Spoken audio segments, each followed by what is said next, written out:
friends, it's Lila Little here to share another episode of Rabbittails, The Adventures of Lila and Bandit. If you haven't seen the first episode, it's very important you watch that first. So with that, let's get into today's rabbit story. Bandit and I had been with our human for a little while when other rabbits began to arrive at our house. We called them the newcomers. The newcomers had all been brought to us from other humans. Those other humans are called rescuers. Our human, whose name is Jana, had experience working with bunnies who had harsh beginnings. Some of those bunnies we met had very sad backgrounds. A few of them had been forced to live in small cages since the date of their birth. Heartbreaking situation for any animal, but especially for us lagomorph types, because we need lots of space to run, jump, and play. Our biology demands that we have space. Our human calls that overcaging.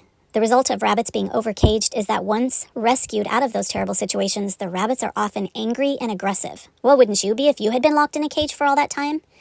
These rabbits that would come to the house, rescued from those situations, they would lift up their paws and box at our human, or lunge at her when she was bringing them food or water or hay.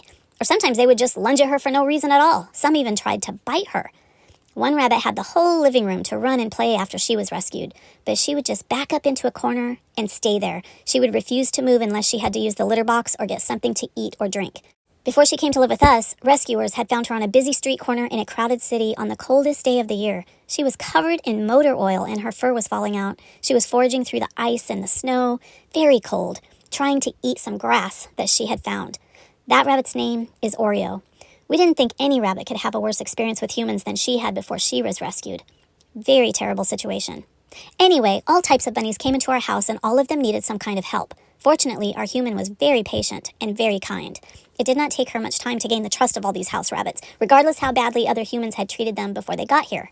There was this one rabbit that also had harsh beginnings, but his beginnings that were harsh didn't last very long before he was rescued. He was found on someone's porch not long after he was born. No one knows exactly what happened to his mom or his litter mates, but he was all alone, dehydrated, and in pretty bad shape laying there.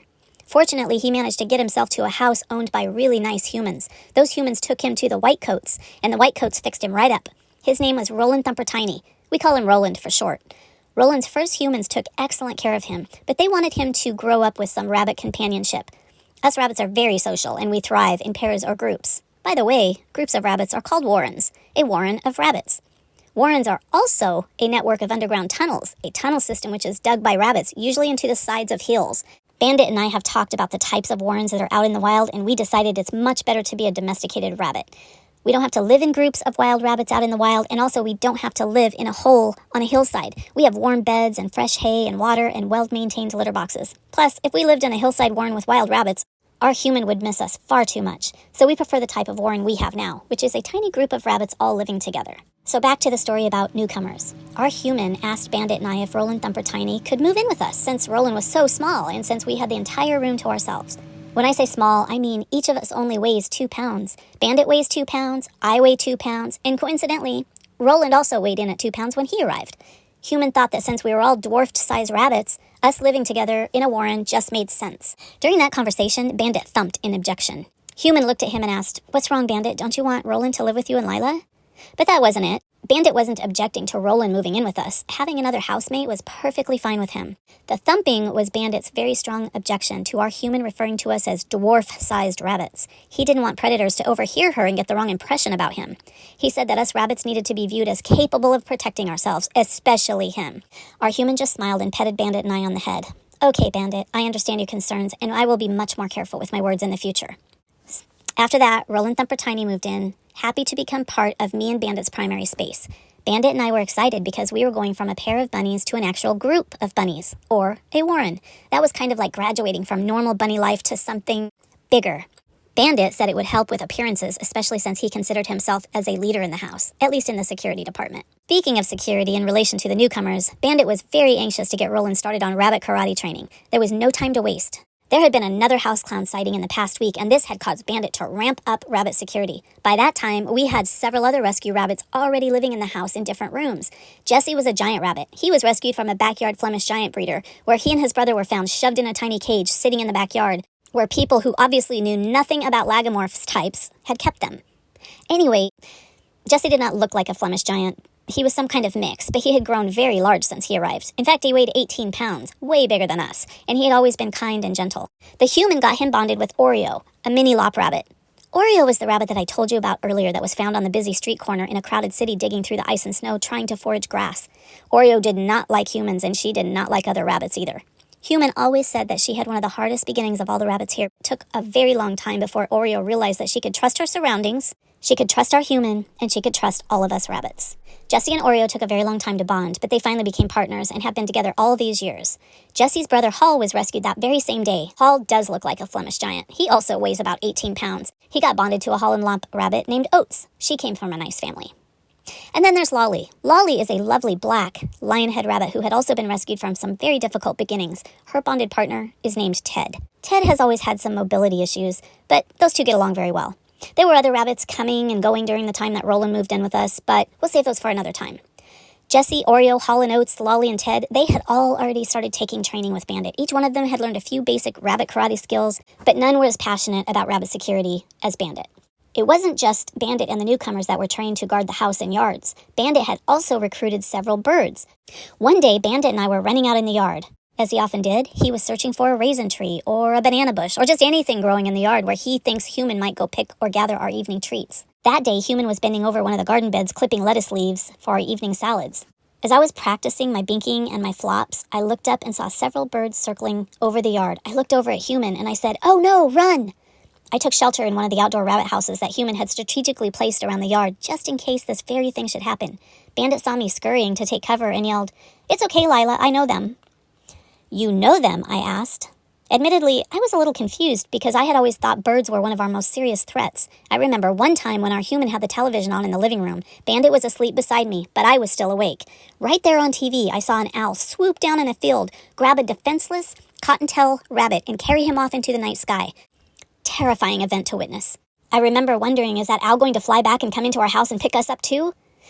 Bandit woke up when he heard me yelling, "Turn it off! Turn it off!" After that incident, I just assumed that all flying creatures were flying around up there waiting to pounce on one of us rabbits. Whether we were wild or domesticated, it didn't matter. We were all rabbits. To me, that meant we all had to run and hide whenever we saw one. Bandit explained that the birds overhead that day were actually friendly. In fact, they were part of a specialized team he referred to as his aerial security team. He explained that they were a specialized group of birds he had put in charge of air surveillance.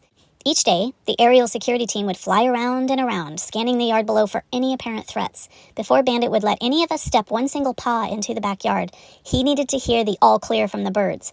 Bandit went on to say, "Lila, you haven't noticed I go to the window every morning before outdoor playtime?" I looked at him and shook my head no. I had not noticed him going to the window every morning. "Well," Bandit said, "I do go to the window and I get a daily report on potential yard threats. Nobody goes out into the yard until one of the birds checks in with me and gives me the all clear." "Fascinating," I said. Bandit continued, "Every member of the aerial security team is highly trained in aerial maneuvers and warning systems. I can only do so much from the ground. The birds are my eyes in the air. They respect me. I am not afraid of them, Lila. If anything, they fear me. They revere me. I get it, Bandit," I interrupted. Bandit just ignored me in the way he does whenever he starts talking about how capable he is or how robust his security team is. He continued talking. "If anything even looks suspicious or out of the ordinary, the aerial security team lets me know immediately. Mind at ease, Lila. I've got you." I just shook my head in agreement. Before that day, I knew nothing about the aerial part of Bandit's security system. But honestly, I was a bit relieved to hear about it. Roland, of course, would not be part of the aerial security team since rabbits can't fly. He would have to find another way to help out with security. As time went on, we got to know Roland pretty well. He was the exact opposite of Bandit. Bandit is smart, but some would say he's a bit overconfident. Actually, everyone would say that about Bandit, even our Human. Roland, on the other hand, is a bit reserved. I knew from the very first day that he was also very intelligent. Not really the type to be interested in rabbit karate or self-defense or offensive maneuvers or having any attention on him whatsoever. In fact, when we work in the studio with Human, Roland doesn't even like the camera pointed at him. Bandit, on the other hand, always has something to say, and he usually wants the camera pointed right at him when he's saying it. Not long after Roland moved in, at one time when he was still a newcomer, I heard him and Bandit talking about rabbit karate. Bandit was asking him about his strengths. Roland wasn't sure how to answer because Bandit was asking in the context of rabbit security and rabbit karate and where Roland might be most skilled when it comes to potential threats. Roland told Bandit that he didn't really have an interest in physical training or rabbit karate. Bandit just looked at him with a confused expression and then continued talking. "It's okay, I get it. It's not for everyone. I mean, look at me. I'm cut for this kind of training. I'm confident, I'm strong, some would even say fearsome." Roland turned and looked at me as if he was confused and wanted to say something, but Bandit did not pause for Roland's response. I just wiggled my nose in response to Roland and looked back at Bandit. I said nothing as he continued speaking. Predators would take one look at me and run just because of my appearance. I'm sure of it. My strong stature, my ability to identify threats and extinguish them quickly, the strong colors and lines in my fur coat, it all says one thing: watch out. Roland just sighed heavily and looked in my direction again. He simply responded, I see, Bandit. So, Bandit asked Roland directly, since you are not interested in rabbit karate, what are your interests? I'm more of a thinker. I like to plan things out. I like to write and I like to edit. I'm good at organizing and I'm really good at strategizing. You know, that kind of thing.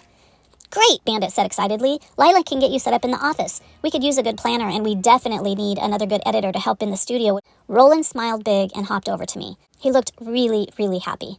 I'm not sure if Roland was happy about working in the studio, or whether he was just relieved that the rabbit karate predator threat security team conversation was finally over. Either way, Roland became an integral part of the house rabbit team here. He was one of many newcomers that year who found a forever home with us in our human. But he was the only newcomer who to this day is considered a member of our warren, that we call the Littles.